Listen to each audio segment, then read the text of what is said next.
Benvenuti a tutti, benvenuti alla prima edizione di Canti e Punti.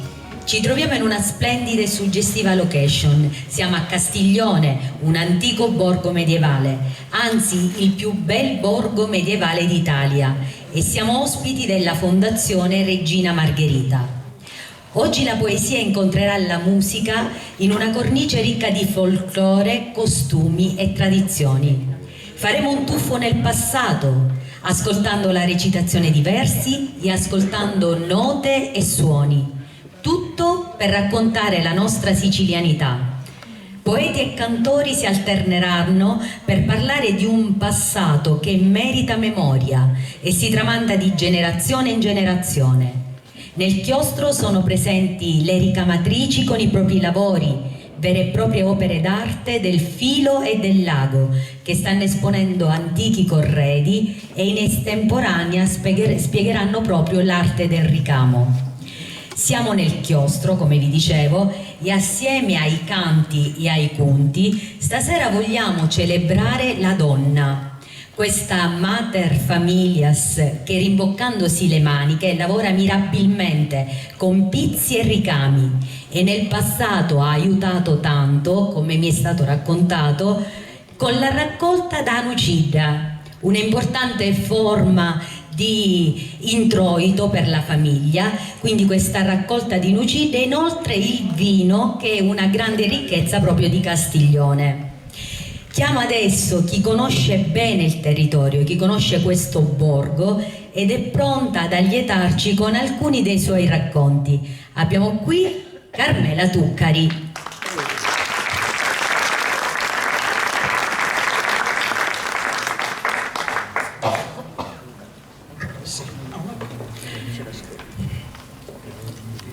A Castiglione i femmini belli che notte e giorno scacciano nucidi.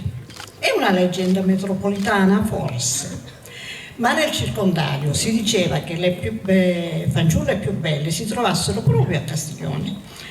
Eppure la bellezza non è la sola peculiarità della donna castiglionese.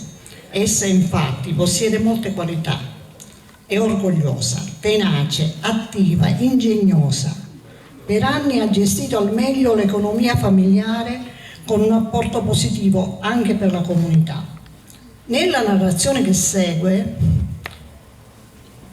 si parla appunto di una donna giovanissima che nei primi anni del Novecento tenne testa ai familiari, rifiutando il matrimonio con l'uomo che amava o credeva di amare, in seguito alla richiesta da parte della famiglia di lui che le venisse assegnata in dote una certa proprietà.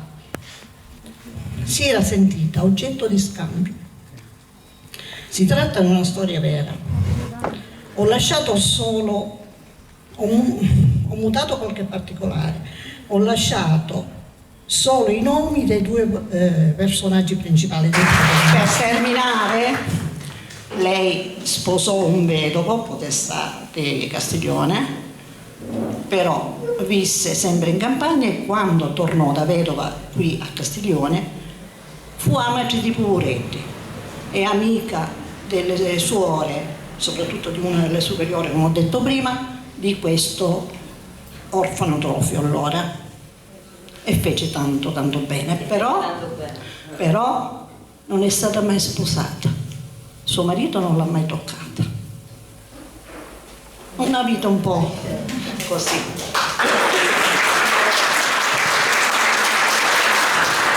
E dopo questo racconto, questa storia vera, è il momento, il piacere di presentarvi una giovanissima ragazza che quest'anno a Roma ha partecipato al concorso Coppa Italia, ha superato le fasi provinciali e regionali e è arrivata dunque alle nazionali, anche queste brillantemente superate, per cui rappresenterà l'Italia in Europa. Con Cocciu d'Amuri, Desiree Fichera.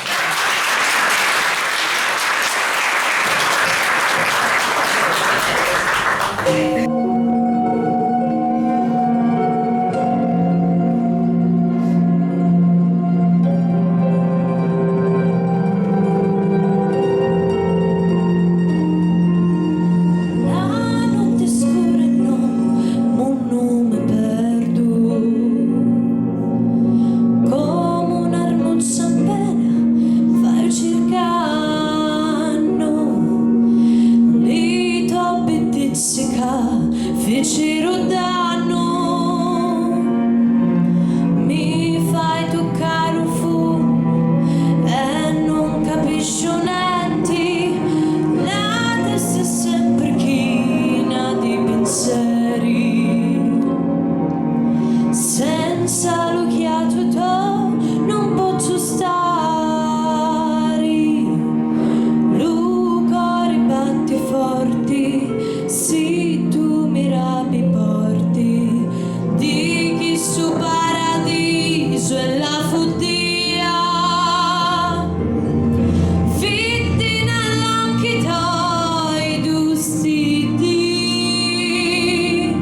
questa serata è stata patrocinata dalla Fondazione Regina Margherita e vuole rappresentare un momento di incontro tra le due più importanti forme d'arte di cui si serve il nostro animo per comporre proprio dei capolavori, appunto la poesia e la musica.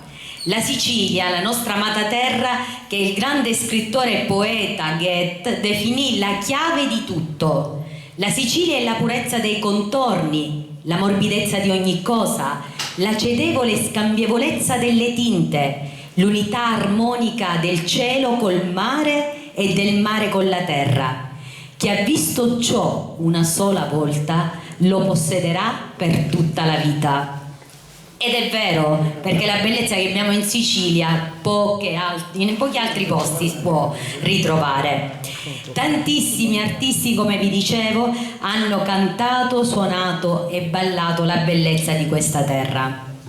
Adesso voglio qui accanto a me la persona che ha ideato questa serata, colei che ha plasmato mirabilmente un'idea trasformandola in una serata. Signori, Laura Galvagno.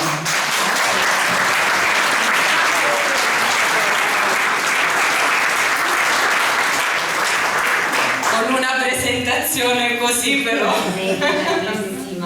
Allora, noi stiamo facendo Canti e Punti, che corrisponde un po' a poesia e musica che facciamo da qualche anno anche ad Aci Sant'Antonio, e nasce proprio per divulgare culture, perché io sono del parere, ma penso che lo siamo tutti, dato che ci ritroviamo uniti qui, che sia le note delle canzoni che i versi delle poesie in molti momenti della nostra vita riescono ad addolcire tutto quello che è, diciamo, la vita tra parentesi non molto benevola e magnanima. Sappiamo benissimo che a volte qualche avversità ce la riserva. E pensavo poco fa, mentre eravamo fuori, una maluvata a vita e a salute.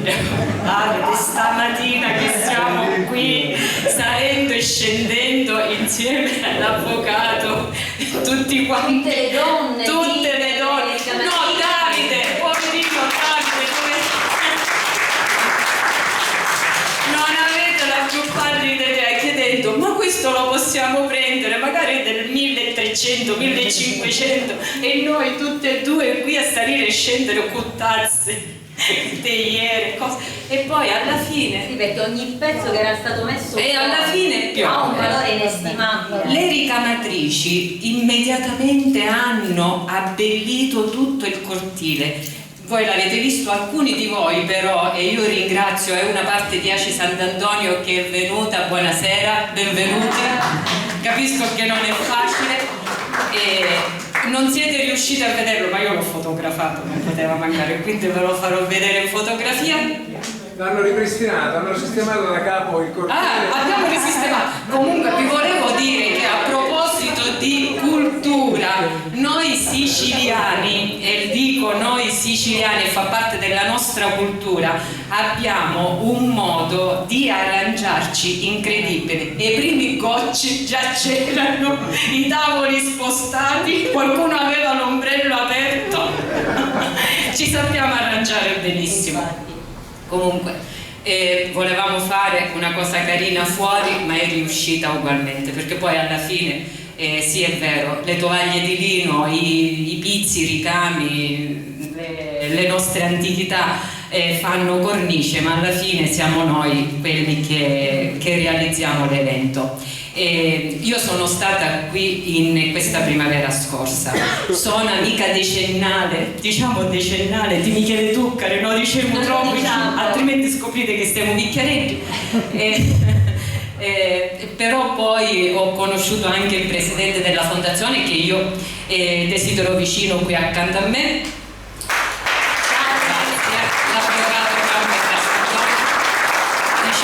Io vi sono particolarmente grata, un po' all'amico Tuccari, perché ci conosciamo veramente da tantissimi anni e tramite lui ho avuto questo aggancio. Ma io in questa primavera scorsa, molti di voi lo sanno, io sono referente di un progetto per ragazzi con disabilità, sono i ragazzi chiamati così le chiavi di casa, e quindi avevamo previsto di fare un fine settimana fuori. e quando io ho espresso il desiderio di voler venire qui a Castiglione mi è stato detto che le porte erano aperte, ma soprattutto siamo venuti gratuitamente, e questo lo dobbiamo alla fondazione, che ringraziamo sempre immensamente. E ringrazio anche i castiglionesi, sono stati straordinari, ci salutavano, ci incontravano ovunque, ci dicevano sono accoglienti, quindi basta, non parlo più, ho finito. Cedo il microfono all'avvocato che ci parlerà della fondazione e ci farà capire un po' com'è che funziona il tutto. Intanto grazie per essere ancora qui con noi. Grazie a Paola per questa bellissima presentazione. È stato un piacere ospitare il suo gruppo di ragazzi qui a giugno. Siete venuti? Giugno. È stata una bella esperienza anche per noi. Questa fondazione è stata per tanti anni un orfanotrofio dove ci sono state le suore figlie di Sant'Anna per oltre 100 anni. Fino ad una trentina di anni fa c'erano le suore figlie di Sant'Anna, ed è stato sempre un posto molto importante per i castiglionesi, un punto di riferimento fondamentale. Infatti quando sono andate via le suore un po' la mancanza si è sentita, purtroppo sì. Però questo ente ha continuato la sua attività. Naturalmente gli orfanotrofi non esistono più e quindi lo scopo l'abbiamo un po' allargato, modificato. Oggi facciamo attività per i bambini, soprattutto per i ragazzi.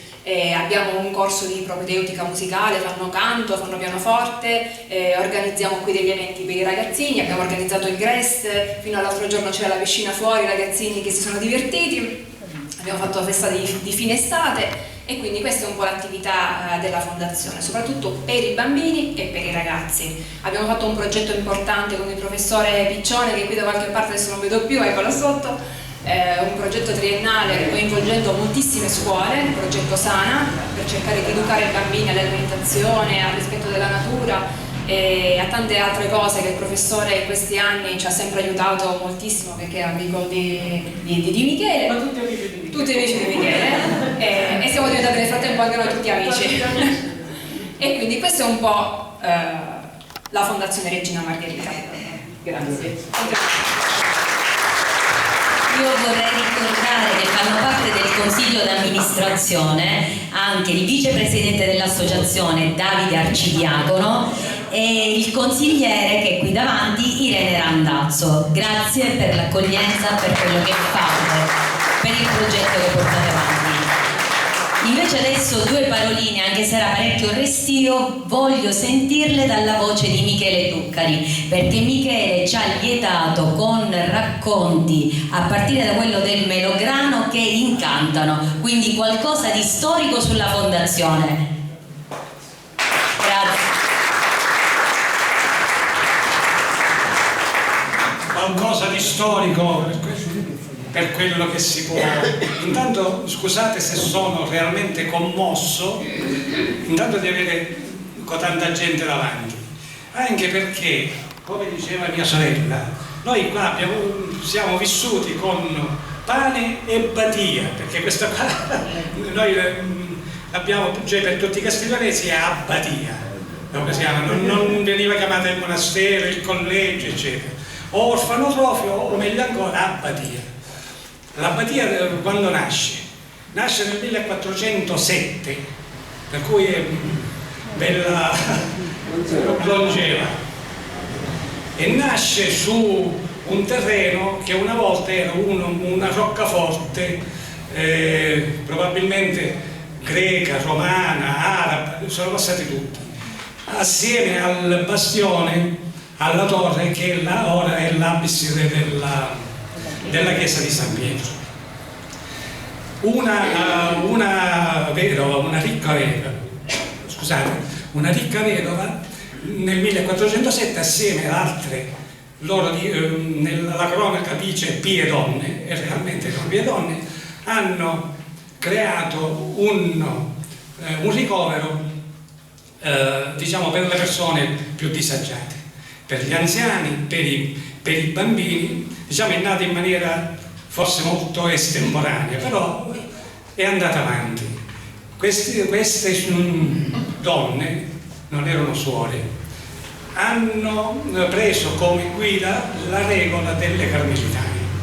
Difatti nel 1500 si è insediato un gruppo di carmelitani che poi sono state spostate, sono state assimilate a un convento di Messina, non mi ricordo come si chiama, di Valverde, però Madonna di Valverde di Messina. Nel 1570 le suore sono state richiamate a Messina e il convento è stato per alcuni anni chiuso. Nel 1666 morì un abate, il sacerdote Giuseppe Coniglio, e lasciò, era ricco di famiglia, ma faceva diciamo da buon arciprete, praticava anche faceva il banchiere, praticava anche l'usurpato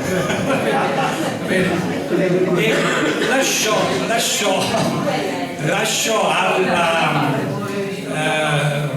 fece un grosso lascito di 6.000 onze d'oro e li lasciò a 2 cugini e all'arciprete pro tempore. La cassa Casostrano era custodita nella parrocchia, nell'arcipretura. Per 50 anni non si è potuto accedere a questi soldi. Finalmente inizio del 1700-1710 c'è stato un parroco illuminato che iniziò a costruire questo edificio come lo vediamo adesso, grosso modo. Però è stato completato nel 1810. L'ultima parte ad essere costruita è la parte superiore con la chiesa. La chiesa prima era una cappelletta ed è stata finita nel 1810.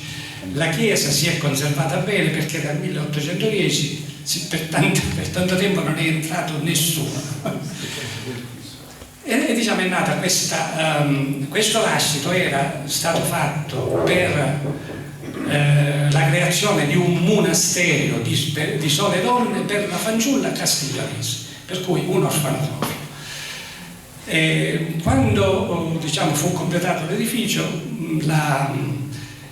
credo che si chiamasse, non so se era, cioè con una bolla di papale, l'istituto venne claustrato e vennero 10 suore scusate, c'è differenza tra suore e monache, 10 monache benedettine di clausura che gestirono l'istituto fino al 1896, anche se 3 di queste monache sono state poi relegate all'ultimo piano in una zona un po' veramente pietosa, fatiscente, e le ultime 3 suore sono morte di clausura, sono morte qui. Nel frattempo erano subentrate, mi ho dimenticato una cosa, l'ultimo periodo ci sono state le suore, come ben diceva la Presidente, le suore di Sant'Anna, che hanno gestito in maniera egregia l'istituto per 100 anni, dal 1896 fino al 1996. Hanno festeggiato i 100 anni e sono state costrette ad andare via. Nel frattempo, avevo dimenticato questo, avevo tralasciato perché è una cosa importante. Nel 1870, quando c'è stata gli ordini ecclesiali, sono stati incamerati dallo Stato, tutti i beni gli immobili dell'istituto sono stati tutti incamerati e venduti, tra cui avevano, ed è una curiosità che abbiamo scoperto qualche mese fa, le suore avevano un patrimonio grossissimo, avevano sul fiume Alcantara, avevano 3 mulini che lavoravano notte e giorno e avevano un bell'introito. Subito dopo questa soppressione l'istituto è passato al demanio comunale, però il comune non ha mai disturbato le suore e sono state lasciate tranquille, non hanno accampato nessun diritto. Nel 1882-83 alcuni personaggi forse misconosciuti, il vescovo di Acireale, Monsignor Genuardi, che forse qualcuno di voi conosce, l'architetto La Monica e l'arciprete della chiesa di San Pietro, Sardo Turcis, hanno fatto di tutto per rivendicare la proprietà dell'edificio e ci sono riusciti. Difatti nel 1883 il comune cede l'istituto alla fondazione, allora era un'opera via. Fino a tutto il periodo tra le due guerre è vissuta soltanto di carità, perché però c'erano tante famiglie che veramente avevano creato dei vitalizi, come si chiama, regolarmente pagavano delle rente, e l'istituto nel periodo della prima guerra mondiale ha ospitato, che ora si parla di profughi, ha ospitato tanti profughi del Friuli, che sono venuti qua nella zona di Castiglione, Francavilla, Calatappiano, e tantissimi bambini erano qui. Nel periodo fra le due guerre l'orfanotrofio ha ospitato in certi momenti anche 150 bambini, a cui non mancava nulla veramente, anzi c'era stato creato un regalo di fine rapporto con le orfanelle. Le orfanelle a 18 anni dovevano andare via. Dovevano andare via. Però loro garantivano intanto l'istruzione. Le ultime hanno preso il diploma di maturità magistrale. Veniva un diploma, un titolo di studio, un mestiere, perché c'erano scuole di musica, di maglieria, di cucito, di ricamo, e poi veniva dato un bonus, veniva dato un corredo. La dote, sì. E poi 500.000, cioè le ultime negli anni 60 si parlava di 500.000 lire. E c'era una signora che stasera sarebbe dovuta essere qua, che mi raccontava, dice, con 500.000 lire io ho fatto l'arredo della casa, ho fatto il matrimonio, e per dirla con parole sue, e ci mannai 100.000 lire a me fratito che si passava scarso. Quindi indubbiamente un grande lavoro svolto dalla fondazione. Sì. Nel frattempo diciamo che la fondazione ospitava veramente tutti. Il periodo di guerra ha ospitato tanti diciamo asilo, ha dato asilo a certi anche bisogna dire anche a qualche dissidente, disertore, eccetera. Si sono prodigate c'è stato un eccidio qua, un episodio molto brutto, e si sono prodigate con i tedeschi che avevano preso 300 ostaggi, e finisco a proposito di accoglienza. La chicca della chiesa, sì, quella chicca. Quella è una cosa impressionante. Io non l'avevo mai vista. Come tante diciamo orfanotrofi, anche questo qua aveva la ruota. La ruota era un mezzo di scambio, di passaggio tra l'esterno e il convento, e venivano spesso lasciati i bambini là. No, un'altra, questo qua che vorrei raccontare per dire, c'è stata fine 800, c'è stata una ragazza delle campagne che aveva subito violenza. Come si faceva allora? La cosa si cercava di sistemare, chiedere un marito che è risultato estremamente violento. Questa ragazza incinta è scappata e si è rifugiata qua dalle suore.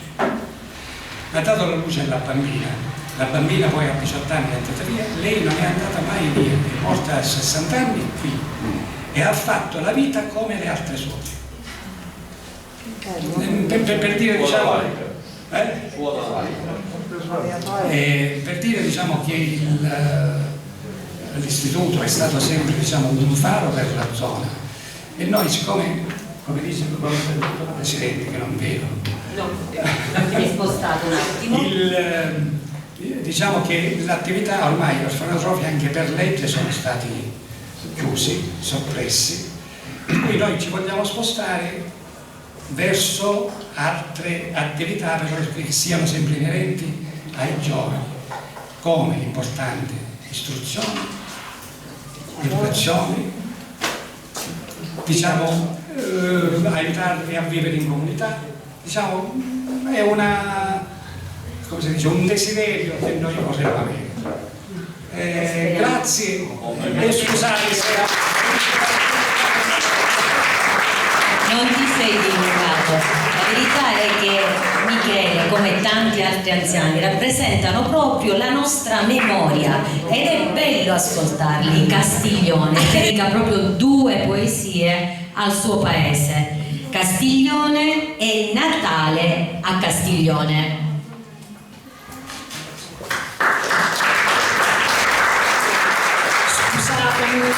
Se ritorno devo scappare perché ho una premiazione di qualcosa. No? Grazie.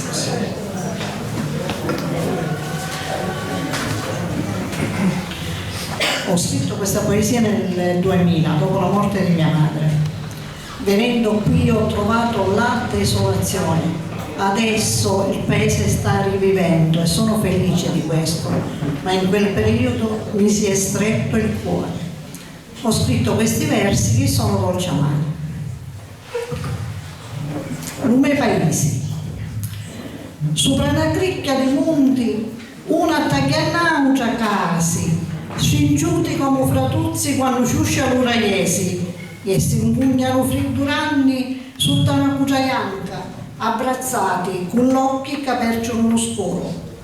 Chi sto è come paesi, figlio di una terra rusciana e trapulera, unni lumina sfatta di lipeti, spreparati, puntali fatte antichi d'amore e padronanza, all'acqua di luciumi calavasa. Io ci passai i radichi di cuore in questo loco, e frinzi di carosanza, bindi a rami computi. Ma ora, che la cerza rami, ma ora che lo tempo, scusate, scancavano i rami di la cerza ranni e il vento furano sbriziavo le nidera dall'artichia alla campia, che a tornare a fari per salutare le mie morti, si luce già tutti porto stampato dallo petto.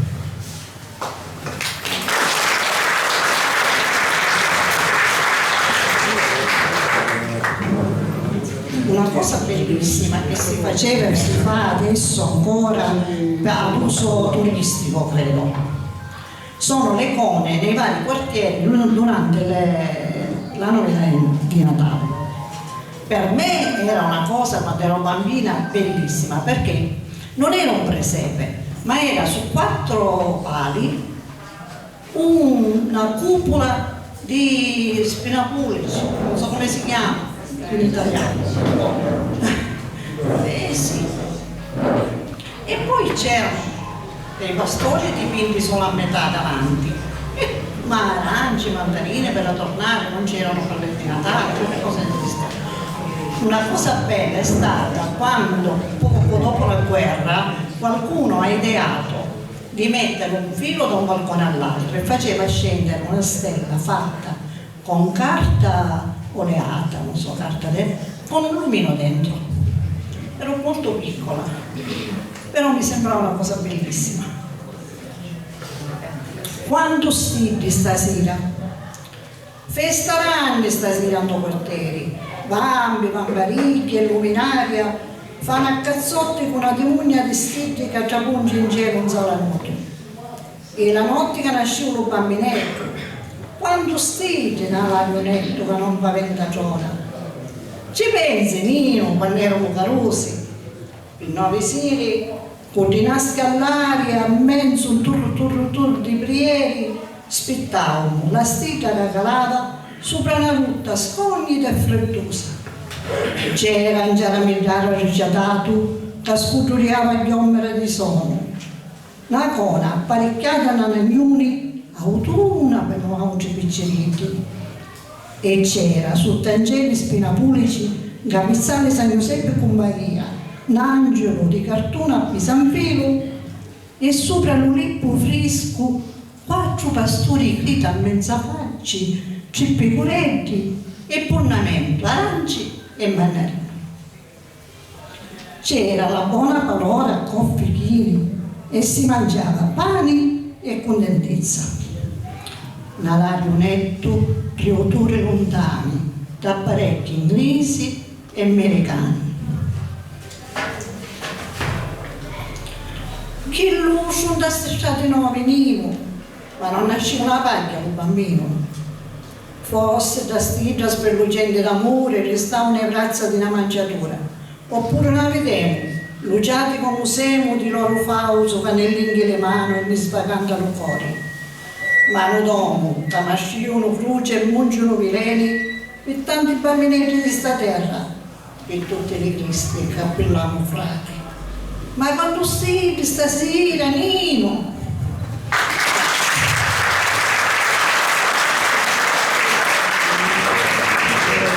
Grazie a te, Carmela. Grazie alla splendida organizzatrice, alle carissime amiche che ci conosciamo da tanto con alcune, da poco con altre. Grazie a tutti voi, scusatemi e arrivederci alla prossima. E impegnate in una premiazione. Allora, intanto grazie, perché è un momento bello questo dove ci ritroviamo tutti insieme, ormai è un appuntamento, abbiamo imparato a conoscerci in questi momenti purtroppo rari, di incontro di cultura, di musica. È sempre molto bello ascoltare le storie che gli altri hanno deciso di raccontarci.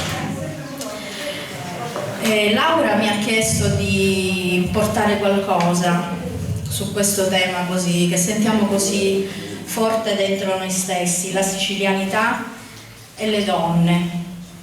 E pensavo di portare qualcosa che avevo già scritto, poi mi è venuta l'illuminazione, ho scritto qualcosa che neanche tu, Laura, hai ancora ascoltato e neanche gli altri.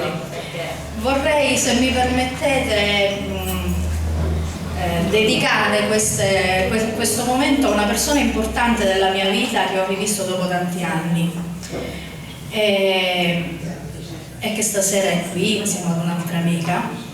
E per me ha significato molto questo incontro, perché è la testimonianza di come l'amicizia superi talvolta il tempo, anche se sembra una cosa fatta, una frase fatta, però è vero.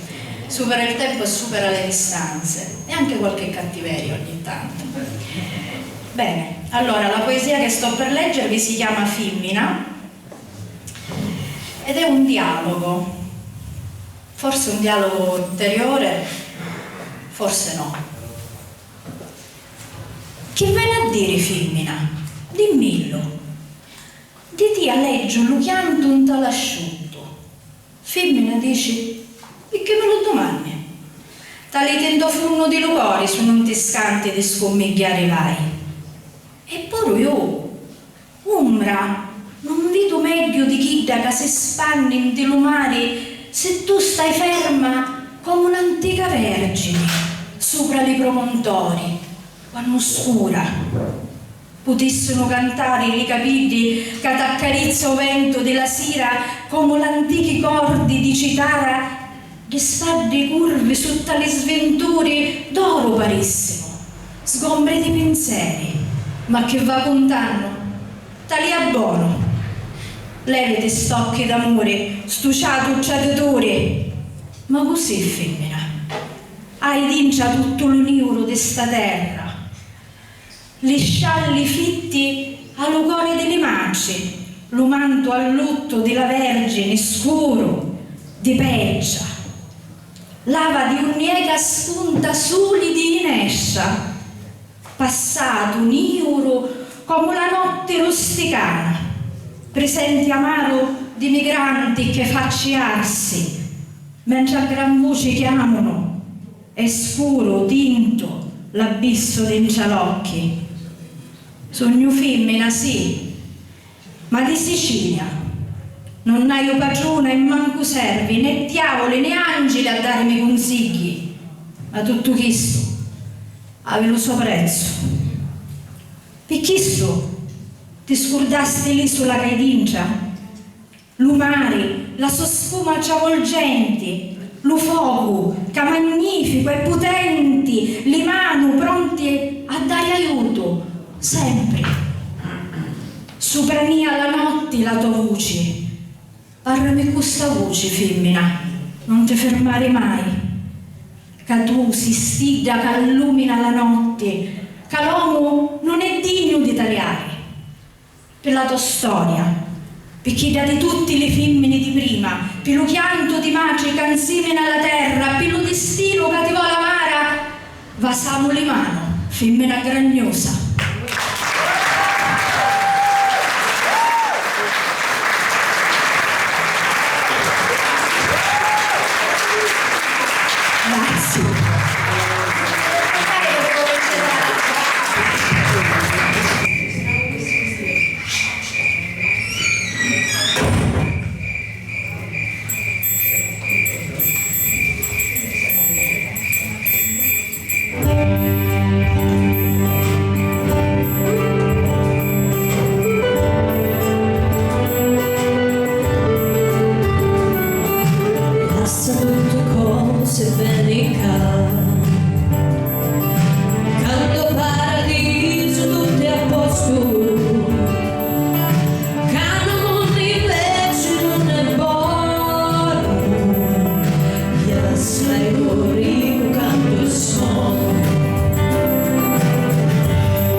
Grazie, io ringrazio voi per... Grazie.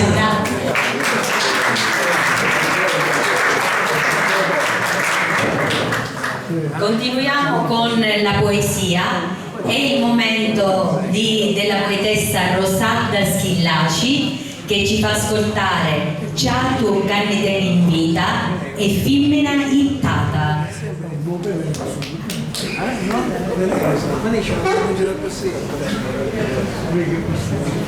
Ebbene, anch'io, come Mariangela, pur avendo scritto tantissime poesie, ieri invece le ho scritte appositamente per questa manifestazione. Quindi le sentiranno un po' tutti la prima volta, persino mio marito, devo dire, l'ho tenuto un po' all'oscuro. Ieri appunto ho scritto di mattina, poi il pomeriggio, nel momento in cui dovevo sistemare qualcosa, ovviamente il computer incomincia a fare aggiornamenti fino a mezzanotte. Sono rimasta alzata e invece di correggere, di sistemare le poesie scritte precedentemente, è uscito fuori questo e per la prima volta appunto lo voglio leggere. Mi sciama in testa quando con l'una suzzo l'ordo tirava comandali alla mia nonna, mi lo sciusciava da per farci dispetto, ci domandava un conto e ancora un conto. Io la stancava con le manuzze all'aria, i piedi battuti passo passillo, ci domandava lupani fritto un cilippato, mi la cacava con le labbruzze al riso, mi la scinceva come a ciasciullare oco. Lo fazzoletto scitto attaccato un capo, ci lo sciuglieva livanno pittinicchio, scendeva longa la cizza colori di lanili, ci domandava centaliri pingelato. Gode amori, ma carica lo tempo e pallido e cimanti. Godi l'amori, piglia l'esempio di un focolare antico. Tu si luciato, lo teni in vita. Quando mia nonna e mezzalina m'allargano i grazi dallo paradiso, d'incia lo cuore in tempesta, sento le carizie, e in canarino per ogni dolore di panza, vivo piano che lo dolore passa, d'incia la casa mi ridi ogni cosa, si penso a come mi insegnarono a essere sposa, fedeli, pazienti, amorosa, con vera amorosanza, picciadizioni e ogni usanza. Risuona ancora ogni voci in ogni stanza, gli ettili pensieri brutti, l'uovo aspettare sottacinieri di braci, assaggia il zucchero, il lecchi di rita, mancia biscotta, con sopra diavolicchi. Prega lo bambinetto sopra lo cantarano, lo capezzale teni sopra lo letto, bianco mangiare sopra lo fornello. Ora la tua mamma tornata piccerita, di tuo marito fai l'urre di lo castello. Sento le chiacchiere di femmine assittati sotto l'albero di fico. C'è un punto di maglia e uncinetto perdonavano alla vita già di dura la mancanza, mentre in maglione o in cencino cresceva lesto, gnatto passava e insunnava e iniziava il giardino, scusate. Io leggera, studiava e insunnava la mesciata, i insieme ridevano e piangevano, in faccia a mala sorte di destino. Godi l'amore, ma carica il tempo e pallido e cemanti. Godi l'amore, fanni un canto nuovo. Tu sei luciato, canita in vita.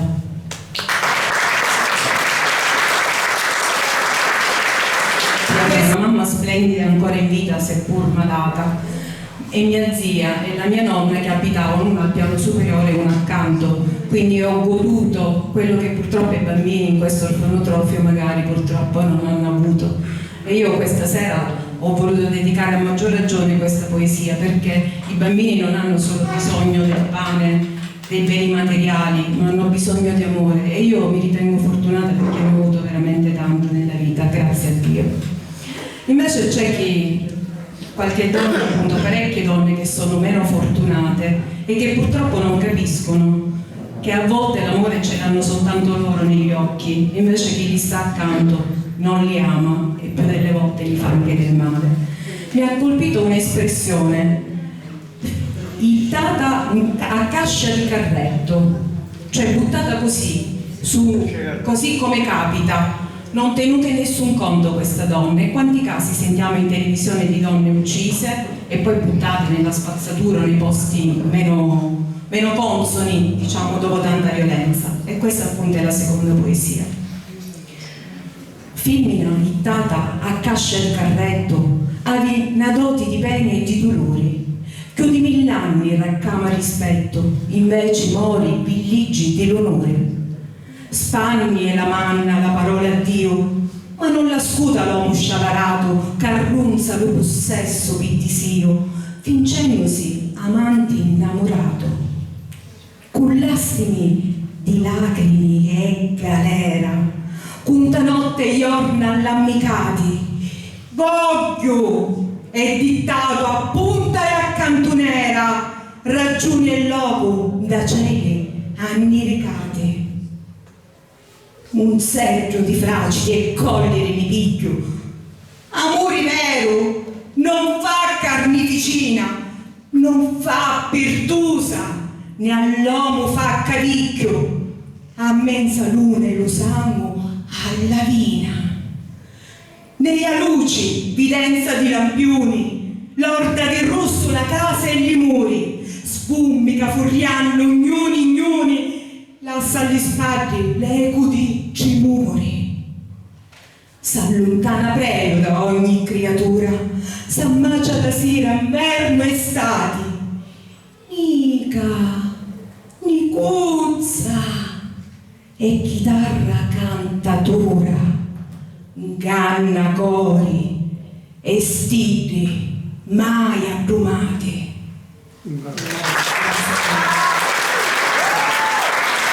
Io voglio ringraziare Laura Galvagno che ha voluto questa sera con me, sono onorata di leggere le mie poesie con tanta bravura e con tanto talento. Grazie mille a tutti. Grazie a te Rosanna, grazie.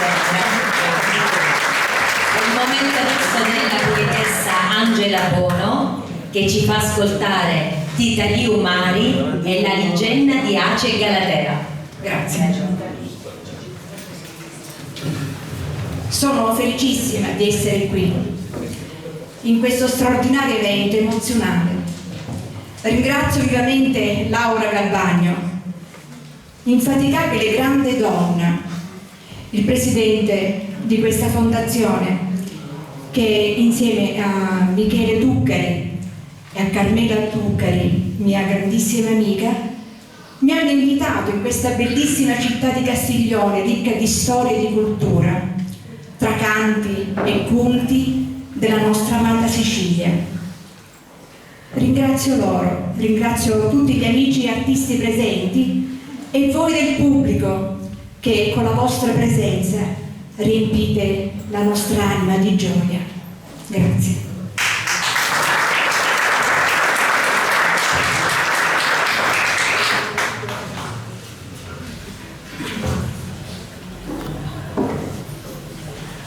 Tita Liu Mari, Tita Liu Mari, mentre lo vento di scirocco t'accarezza, di una barca di mari spirluci la piscata sopra l'acqua d'argento.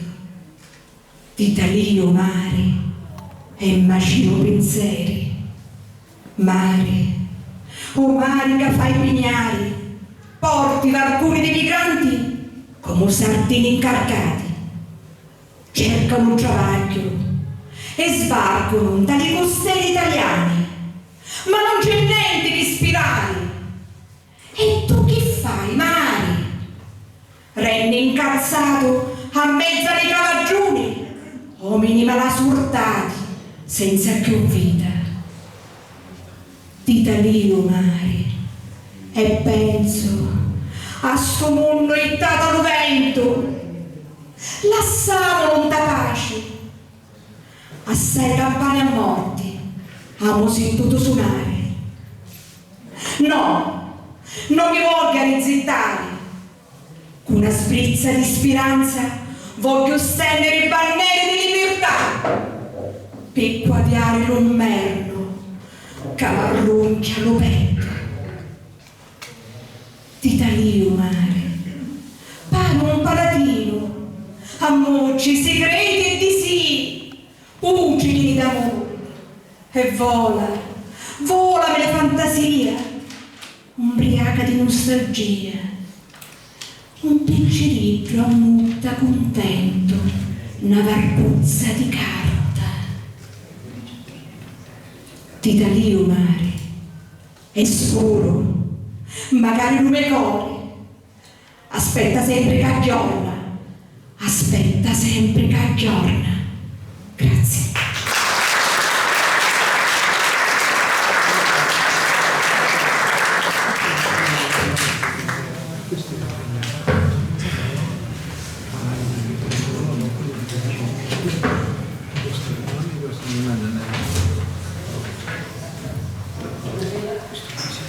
Una tra le più belle storie d'amore che la mitologia ci offre è quella di Ace e Galatea, una leggenda che Ovidio narra nel 13° libro della Metamorfosi.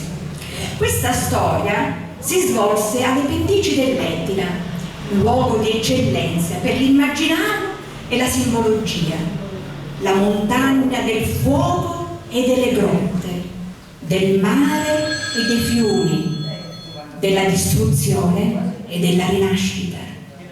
La scena del idillio di Ace e Galatea fu quindi la costa delle leggende o dei ciclopi, quel ritratto di mare disteso ai piedi dell'Etna che fu cantato dai versi di grandi poeti. A poche decine di metri a nord del porticciolo dell'odierna Santa Maria la Scala era collocata la bellissima grotta marina che la fantasia popolare immaginò essere la dimora di Polifemo, o ancora meglio il luogo degli incontri dei due sfortunati amanti. Inoltre, secondo il mito, ebbe origine il fiume Aci, un breve corso d'acqua oggi non più localizzabile per via delle eruzioni laviche del tempo, e molti villaggi attraversati in un tempo lontano dalle acque del fiume chiamato Usangu di Aci, e poi vi spiegherò il perché, dovuto proprio al suo colore rossastro, presero il prefisso di Aci, in quanto la leggenda popolare narra che il grosso masso lanciato da Polifemo per uccidere il giovane pastorello abbia smembrato il corpo di Aci in 9 parti, dando origine ai 9 paesi. Infatti abbiamo Aci Castello, Aci Trezza, Aci Reale, Aci Sant'Antonio, Aci San Filippo, eccetera, eccetera. Allora, la leggenda di Aci e Galatea, io ve la racconto così. Si punta di Aci, galanti pastureggio, figlio dell'Udio Fauno e della ninfa Simeti. Già le dati di un muncipeggio che in compagnia dell'uso flauto era solito passiare, quando arrestò un cantato della splendida bellezza della ninfa Galatea, figlia delle divinità marini Doridi e Nereo. Occhi color di cielo e capigli d'oro, di virgine purezza il suo corpo, dalle acque di lumari la giovinetta si spicchiava. Amore delicato, gravi l'armato pura, sulla tia io inciamo cuore disiuso di amarti, ci cantava Aci. Appassionati erano le notti d'amore, vigliati dell'argentata luna, abbracci e carezzi madraperlacei come un'ore di larva ammagatura. Ma ahimè, l'uscioso ciclope Polifemo, figlio dell'Udio Poseidone, già amato di Galatea, dell'Uncigo s'adunava. infuriato di gelosia, con lo sangue dato sull'occhio canera, si vose indicare. Un macigno della montagna scippava e con gioaci lo tirava. Ammazzato lo pastureggio, lo gigante, beato, già cannava vino senza posa. Di lo dolore sciaziata, Galatea gli dei supplicava per trasformare in giovane lo sangue dell'amato. Dagli acque vermiglie la meravigliosa ninfa d'amore trionfanti si riuniva eternamente all'uso asci. Polifemo, già ballando, in 9 pezzi tagliava lo corpo dello giovinetto, piffaggiato lo sparpagliava, onde nascevano i paesi che portano l'uomo agi a celebrare terre di leggende dall'eterno presente. Grazie.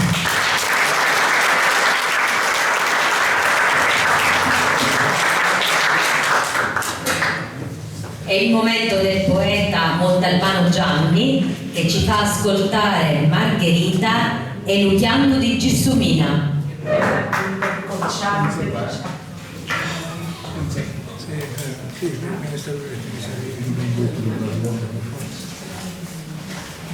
Buonasera.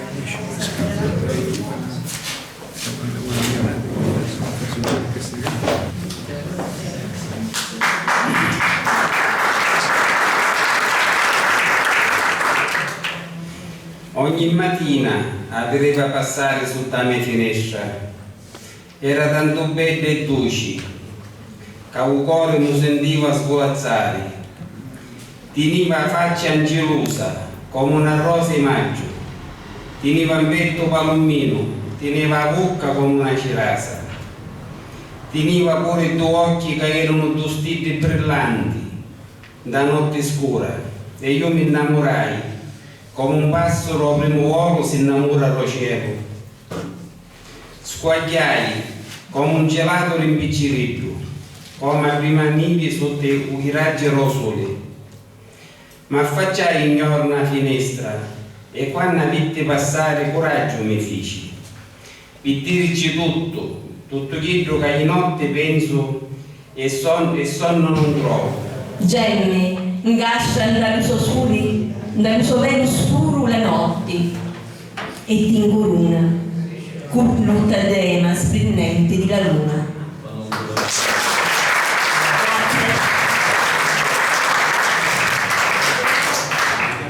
È il momento del poeta Nini Magri che ci fa ascoltare Guarda all'amori e quando ti susi.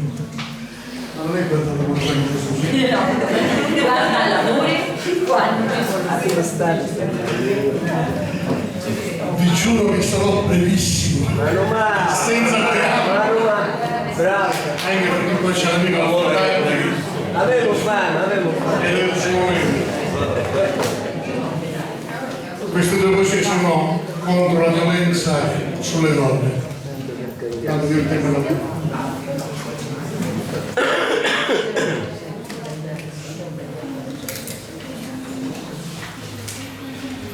e amori se ti portorietta avanza. Se la tua vita è che non ave pace, se dici tanto e a causa in la panza ti piglia e dopo dici mi dispiace. E amore se ti dia fa mattanza e afferma che lo fa per chi ci piace. Se dici che è geloso e in una stanza ti chiudi e quasi ne esci. E amore taci. Se dici taci, che tu non è amore. E manco se ti insorta o se le mani ti isa da sciuppia ad una terrore. Che ti fa chisso dietro lontano e subito cannai sul dolore. Guarda all'amore, sì, ma chi tu sai.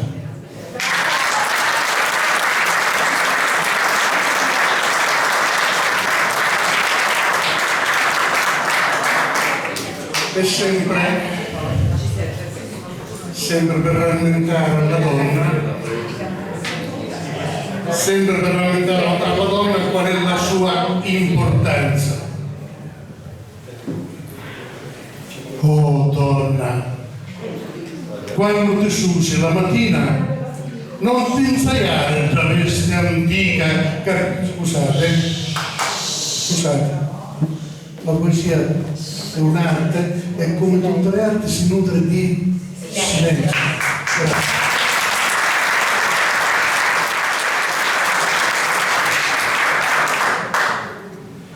Oh donna, quando ti susi la mattina non ti insaiare tra vesti antica, capisa di cardellazza di canali e lippudò, ma insaiti lo sangue rosso, caldo e benedetto delle mani delle donne che ascicano vecchie sciosce in tarcioffe intartarate per te, e così vedi una veste nuova, immacolata, casprellia di libertà. Oh donna, isa la sua bandiera in cielo, che non morsono pennenti.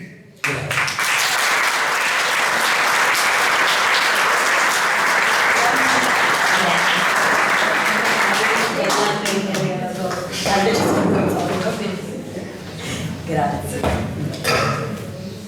Adesso passiamo a un momento importante, ma stiamo per presentare qualcuno che si occupa di lingua e poesia siciliana da oltre 30 anni. In questo lungo arco di tempo ha divulgato i suoi studi in scuole di ogni ordine e grado siciliane e università straniere. Ha voluto dimostrare che con il dialetto si può scrivere di tutto e si può parlare della contemporaneità. La sua è una poesia esistenzialista e attenta ai drammi di oggi. Ha una mission, quella di tenere viva la lingua siciliana e la cultura isolana, che è tanto ricca, e l'identità siciliana, per evitare che venga fagocitata dalla globalizzazione e dalla omologazione. Signori, ho il piacere di presentarvi la Edo dell'Etna, Alfio Patti.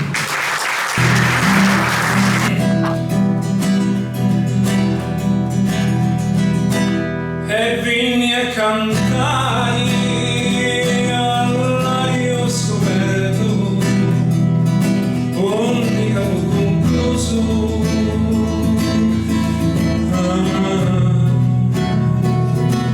L'uno sciupato, se tu mi dici sì, c'è un danne aspetto, se tu mi dici no,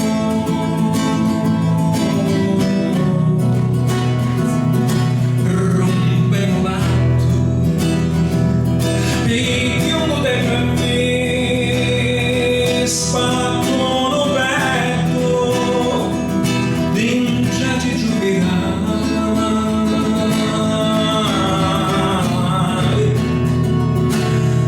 l'autorizzato. Versi antichi popolari siciliani raccolti della nostra ricchezza lì lasciata al Maggese, per dire di quanto questo innamorato fosse pazzo di lei. Pensate che una volta ad una ad un diniego, ecco, lui per porre fine e poter dimenticare la sua amata si sarebbe liberato di lei buttando fuori dal cuore il proprio ritratto, la foto di lei. Per fare questo avrebbe dovuto ascoltiamo adesso cosa accadeva una volta, quello che accade oggi lo sappiamo, con questo bel brano di cui io sono fortemente innamorato. Scusate.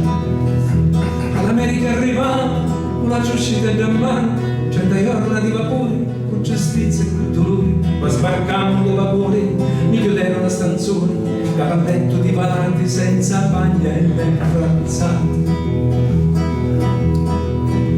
E pregando la Madonna per passare nelle orme, siamo muti a un giappone e non capiamo una parola, e pensando che venga, quello che usa per venenda, che dice che in genere amore me la sta, Dio Salvatore.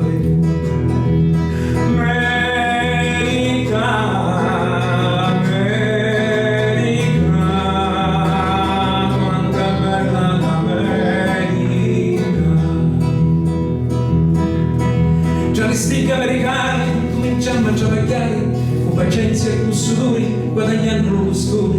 Mi scordare la perrera, mi divina l'avventura, non c'è più la città vera, ma lo su e con la e passano le ore, una prima scura e dopo giorno mi sentiamo la sciaglia, pieni di malinconia. All'America sperduta si guadagna la moneta, c'è cucchiacci, c'è guarditi, c'è cucampa e c'è cuore.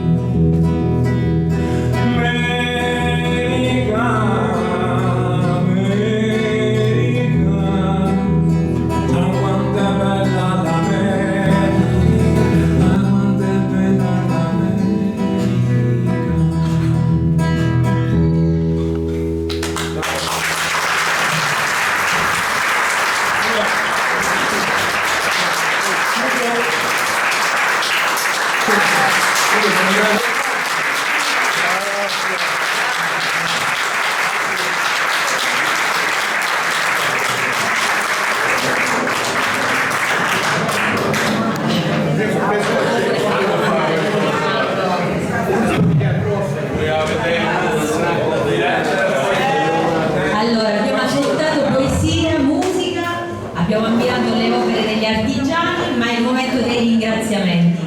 Chiamo per la foto di rito tutti quelli che hanno partecipato e contribuito alla riuscita della serata. Allora, cominciamo da Carmen Castiglione, presidente della Fondazione Regina Margherita, che ci ha ospitato questa sera. Il vicepresidente dell'associazione Davide Arcidiacono e la consigliera Irene Randazzo.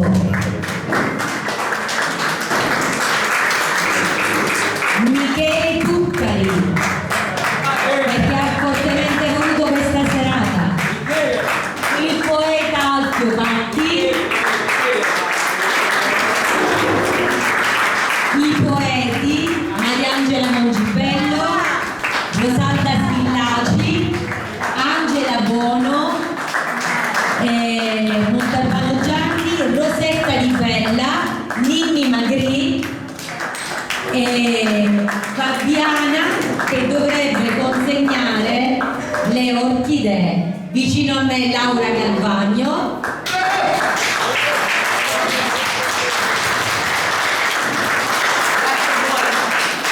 Grazie a tutti voi per averci ascoltato e speriamo di rivederci il prossimo anno con una